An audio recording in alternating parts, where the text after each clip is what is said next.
Benue State Governor Dr. Alia has issued a warning to the presidential candidate of the Labour Party in the 2023 presidential election, Mr. Peter Obi, not to come to Benue State for any humanitarian visit. The governor has, through his special assistant, released a press release banning any August visitors from visiting Benue State. Part of the press release reads, "The governor of Benue State, Reverend Father Alia, wishes to inform the public that he is not expecting any August visitor to the state today. For anyone considering a visit to Benue State without the governor's knowledge, it is imperative to reconsider such plans, as the safety and security of individuals in this regard cannot be guaranteed. Also, the public is to know that all individuals or groups intending to visit IDPs in Benue State must first seek and obtain written permission from Benue State Emergency Management Agency." We all know that this press release is a calculated attempt to stop Mr. Peter Obi from visiting Benue State. Benue State is an APC state. Mr. Peter Obi was in Plateau State, where he visited the IDPs and also visited the people that were affected by the terrorist attack in Boko's community. One thing about Mr. Peter Obi's visit is that it exposed the ills of government. It exposed the neglect of government. If not because Mr. Peter Obi visited Abuja, many Nigerians would not have known that there are IDP camps in Abuja. So this is what Mr. Peter Obi's visit tend to do. It tends to expose the wrath in our society and how government negligence has caused a lot of pains to the people. Bola Tinubu is here to visit Plateau State to commiserate with the people that were affected by the terrorist attack. He is here to visit any state in Nigeria that has been ravaged by any incident. Mr. Peter Obi is a private citizen, a presidential candidate. Visiting and commiserating with victims of government neglect is a way of him getting more popular, getting attached to the people, winning more vote to himself ahead of the 2027 general election. As a politician, that might be his end game. It is not just about getting more vote for himself, it is also about making him to be more relevant. Of all the presidential candidates in the 2023 general election, Mr. Peter Obi is more popular. He is even more popular than the president, Bola Tinubu. People talk more about Mr. Peter Obi more than any other presidential candidate, or even more than the president. Now, the presidency, they feel that the reason why Mr. Peter Obi is more popular is because he associates himself with the people freely.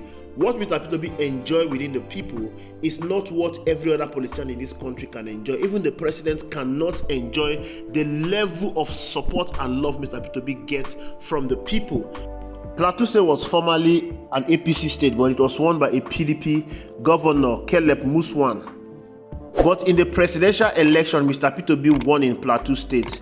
Plateau State is one of the states that Mr. Peter Obi has so much support and love from the people. Therefore, visiting Plateau State is one of the ways for him to consolidate his support and base ahead of the 2027 presidential election. Now back to Benue State. Benue State has always been a PDP state, but it was won by an APC governor in the 2023 gubernatorial election. But in the presidential election, Mr. Peter Obi did absolutely well in Benue State. As a matter of fact, Benue State was one of the contested states that he won, but was rigged in favor of APC. Bola Tinubu got 310,468 votes in Benue State, while Mr. Peter Obi got 308,372 votes in Benue State. Just a difference of 2,000 votes between Bola Tinubu and Mr. Peter Obi.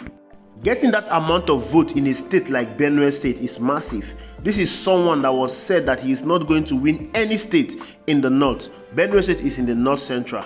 There is insecurity in the north. There are IDP camps scattered all over the place in Benue State. Mr. Peter Obi, after visiting Plateau State, said that he is going to visit Benue State to go to the IDP camps and commiserate with the people.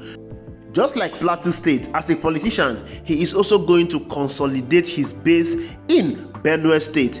Since Bola Tinubu became the president, he has never visited Benue State, despite the insecurity and IDP camp that is being scattered all over in Benue State.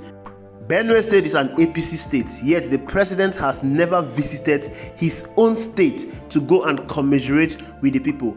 How dare Mr. P2B come to Benue State? How dare Mr. P2B come to an APC state to expose the wrath in an APC state, to expose the IDP camps that are being scattered all over in an APC state?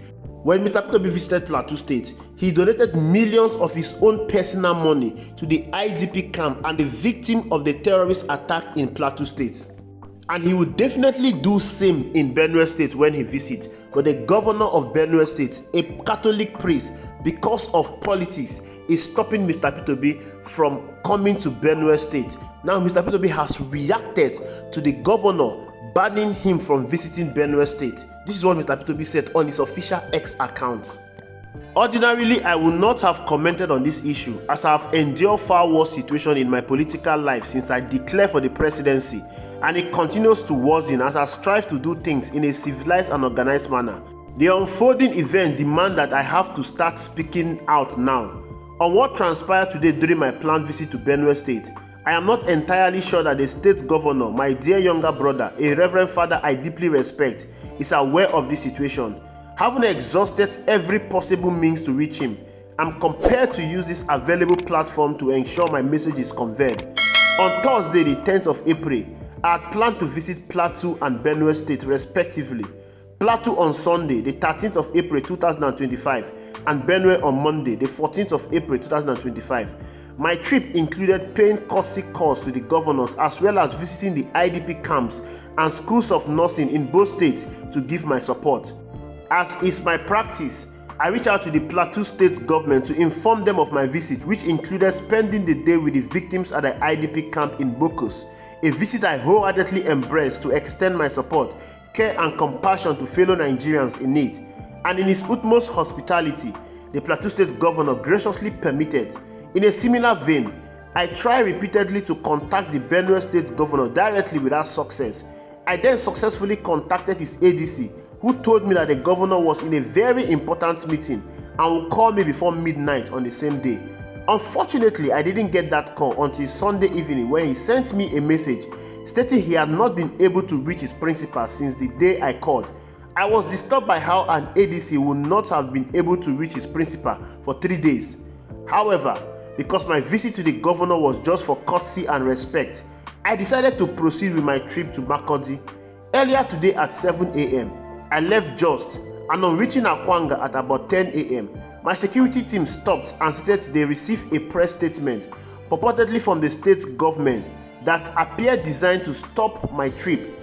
Curiously, while I was still talking with my security team on the issue, the governor's ADC sent the statement directly to me.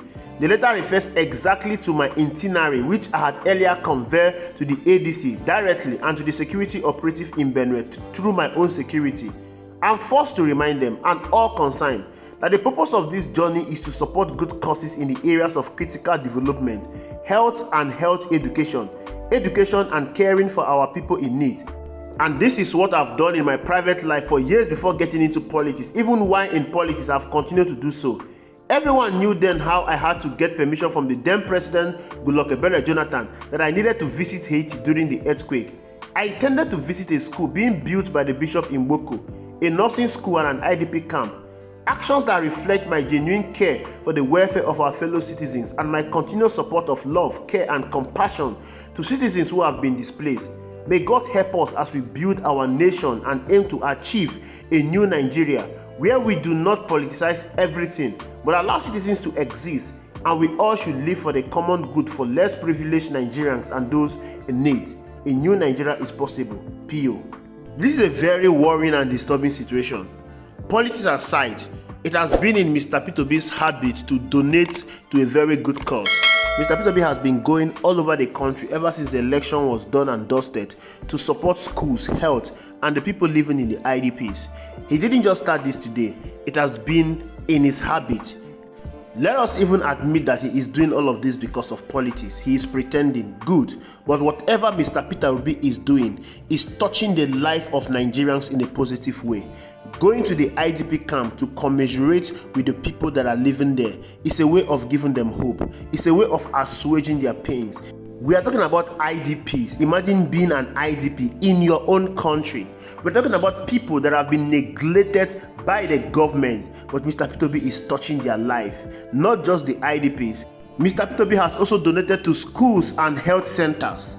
There are IDPs scattered all over in Benue State. There is insecurity in Benue State. The people of Benue State are suffering. The government has neglected them. Mr. Peter Obi wants to go to Benue State and meet the people in Benue State. He wants to go to the IDPs in Benue State and help to assuage their pains, to donate to their cause.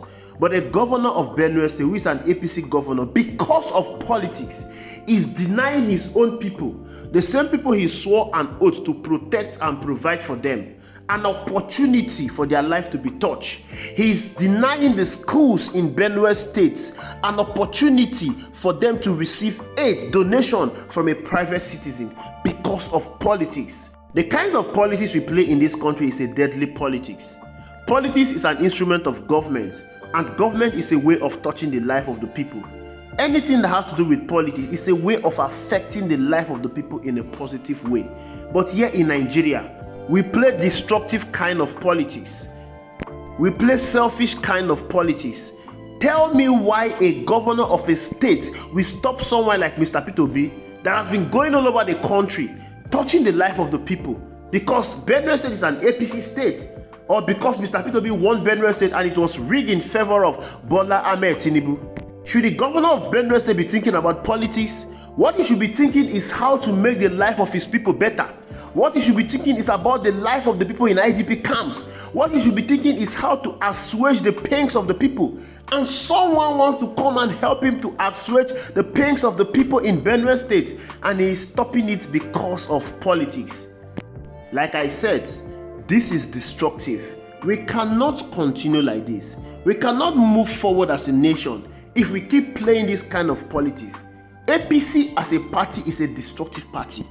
Imagine a reverend father playing this kind of dirty politics. It is obvious that for you to become an APC member, you must kill your conscience. You must kill that conscience of empathy, that conscience that cares about the people, because APC as a party do not care about the welfare of the people. Thank you for watching. I will see you in the next video.